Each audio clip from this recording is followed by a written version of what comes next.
sejak kapan panitia atau kiamat itu ada panitianya? Lalu yang mengangkat panitia itu siapa? Dan sampai kapan tugasnya?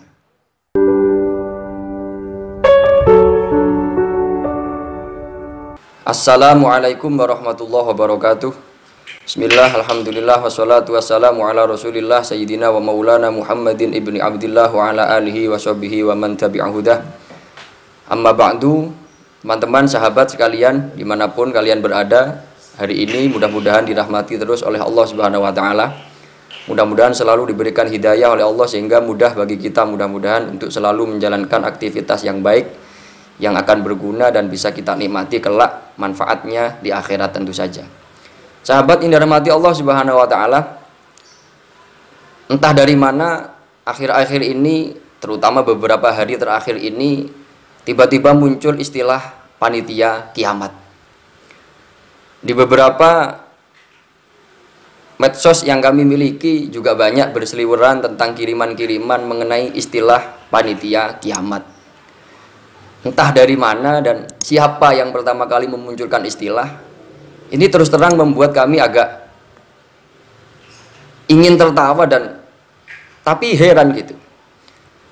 Pertanyaan yang muncul di benak kami, sejak kapan panitia atau kiamat itu ada panitianya? Lalu yang mengangkat panitia itu siapa? Dan sampai kapan tugasnya? Teman-teman yang dirahmati Allah Subhanahu wa Ta'ala, wallahu alam. Tapi setelah kami pelajari, ternyata istilah itu mengarah pada satu dua atau mungkin beberapa orang yang begitu sangat getol sekali menyampaikan informasi-informasi mengenai bahwa secara spesifik tanggal 15 Ramadan kemarin ini akan terjadi satu kejadian huru-hara yang katanya menjadi cikal bakal terjadinya kiamat. Sahabat yang dirahmati Allah Subhanahu wa Ta'ala, perlu kami di sini menyampaikan, terutama untuk sahabat-sahabat, saudara-saudara saya yang mengambil peran untuk berdakwah, untuk menyampaikan pesan-pesan Rasulullah, untuk menyampaikan pesan-pesan dari kitab suci Al-Quran dari Allah Subhanahu wa Ta'ala, hendaknya betul-betul memahami konteks dakwah itu sendiri. Fungsi dan tujuan kenapa kita sebagai orang yang oleh Allah diberikan sedikit ilmu, sedikit pengetahuan keagamaan untuk berdakwah. Bahwa tujuan dasar, tujuan pokok dari dakwah adalah tentu saja menyampaikan pesan-pesan yang mulia dari baginda Rasulullah untuk supaya orang-orang yang kita dakwahi, masyarakat yang masih awam, ini mempunyai motivasi yang kuat untuk melakukan kebaikan, untuk melakukan ibadah, ketaatan, untuk melakukan amal-amal yang terpuji, baik itu yang berkaitan dengan hakullah ataupun tentu saja yang berkaitan dengan sesama manusia. Kita berharap dengan kita berdakwah menyampaikan pesan-pesan mulia dari Rasulullah, orang lain yang kita ajak, yang kita dakwahi mau untuk meninggalkan larangan-larangan Allah, tentu saja dengan situasi, dengan kondisi yang kondusif, dengan keadaan yang mendukung.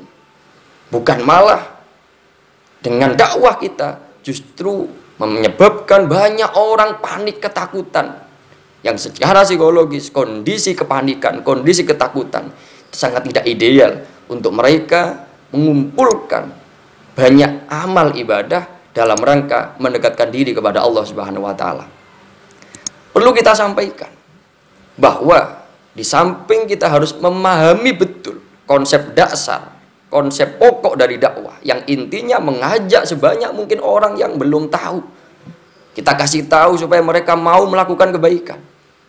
Kita kasih tahu sebanyak mungkin orang tentang hal-hal yang dilarang oleh agama dengan cara-cara yang mulia, dengan cara-cara yang penuh rahmat, penuh kasih sayang, supaya mereka dengan senang hati berkenan mau meninggalkan segala larangan itu.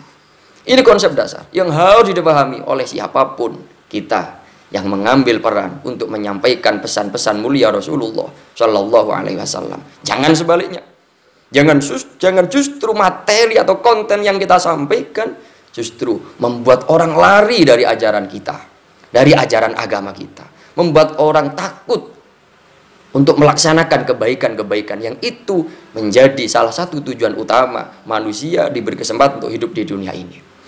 Sahabat yang dirahmati Allah Subhanahu wa taala. Selain daripada itu, penting bagi kita sebagai orang yang oleh Allah diberikan amanah untuk menyampaikan ilmunya Allah, ilmunya Rasulullah, untuk betul-betul menjadi orang yang selektif mengambil, membaca referensi. Jangan sampai kita mengambil referensi, yang penting ambil, yang penting konten menarik, yang penting membuat orang tertarik untuk mendengarkan, membaca artikel kita dan sebagainya, tanpa kita memperhatikan, tanpa kita menghiraukan dari mana kita mengambil referensi tersebut, dari mana kita mengambil keterangan tersebut, terlebih ketika sudah membawa baginda agung Nabi besar Muhammad SAW. Jangan sampai kita semua, terutama sekali lagi yang oleh Allah diberikan ilmu untuk berdakwah, untuk menyampaikan kebaikan, jangan sampai kita justru terjebak untuk mengambil referensi-referensi yang menarik, tapi justru itu mengandung unsur fitnah kepada junjungan kita Rasulullah SAW. Karena apa? Karena mengambil satu hadis yang jelas para ulama-ulama terdahulu kita yang mereka memang mempunyai kapasitas, mempunyai kapabilitas, kepakaran dalam bidang ilmu hadis, sudah menyampaikan kalau hadis tersebut adalah hadis yang maudhu atau hadis palsu. Jangan sekali-kali karena kita tertarik terhadap konten yang terdapat di dalamnya, terhadap konteks yang ada di dalamnya, kemudian kita tidak peduli terhadap kepalsuan sebuah riwayat. Karena apa? Tegas Rasulullah menyampaikan, kata Rasul, barang siapa yang dengan sengaja berbohong mengatasnamakanku, kata beliau, maka ambil sendiri, pilih sendiri tempatmu di neraka kelak. Teman-teman, ini peringatan yang keras dan tegas dari Rasulullah, agar kita sebagai penyambung lidah Rasulullah tidak ngawur mengambil referensi, tidak ngawur mengambil keterangan yang nuwun sewu, ketika sampai kengawuran kita terbongkar dan ujungnya memang salah apa yang kita sampaikan. Kalau kejelekan, fitnah itu hanya menimpa diri kita, mungkin hanya kita yang mengalami kesengsaraan. Tapi ketika fitnah itu justru diarahkan kepada Rasulullah, justru dijadikan alat oleh orang-orang yang tidak suka terhadap agama Islam, untuk apa? Untuk menuduh kepalsuan Rasulullah, untuk menuduh kebohongan Rasulullah. Ini adalah malapetaka yang hakiki, yang justru kita sebagai pendakwah yang pertama kali memunculkannya di permukaan. Naudzubillah, tsumma naudzubillah.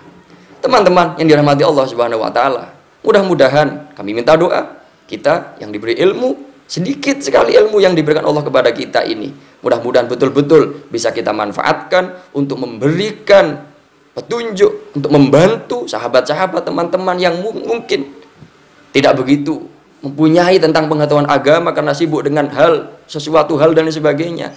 Kita kasih mereka pengetahuan dengan tujuan kita membantu mereka untuk menemukan jalan yang lebih baik. Terima kasih. Mudah-mudahan sedikit ini bisa bermanfaat. Wassalamualaikum warahmatullahi wabarakatuh.